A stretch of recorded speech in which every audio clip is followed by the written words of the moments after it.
Doctor Shyama Prasad Mukherjee की 125वीं जयंती के मौके पर सतगढ़ी इंडस्ट्री को उनके नाम से जोड़ने के निर्णय का बीजेपी विधायक रामेश्वर शर्मा ने स्वागत किया।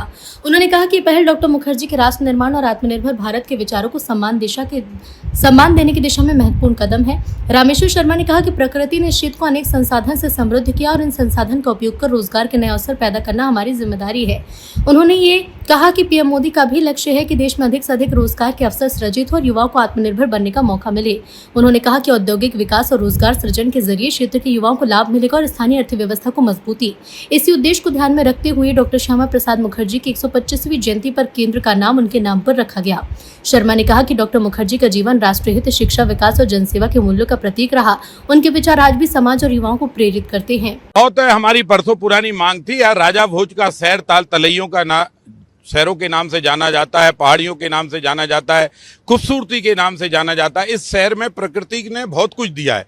अब रोजगार के अवसर तलाशना हमारी नैतिक दायित्व है और उस दिशा में भारत के प्रधानमंत्री आदरणीय नरेंद्र मोदी जी की कल्पना है कि जन जन को रोजगार मिले, रोजगार देने वाले भी लोग, नए नए बच्चे पैदा हों, उनके हाथ में हुनर है तो हुनर के अनुसार में उनको रोजगार मिले और वो नए नए लोगों को रोजगार दें। उस दिशा में हम सतगढ़ी को भी एक उद्योग केंद्र के रूप में डेवलप करना चाहते थे। उस कल्पना को आज डॉक्टर श्यामा प्रसाद मुखर्जी जयंती 125वीं जयंती पर उन्हीं के नाम पर ये उद्योग केंद्र रख दिया गया। श्यामा प्रसाद मुखर्जी के नाम से आज हमारे चीफ मिनिस्टर आदरणीय मोहन यादव जी ने इसका भूमि पूजन करके एक उम्मीद और एक आस और भोपाल के नौजवानों के हाथ में रोजगार देने का सपने की शुरुआत का नींव रखी गई।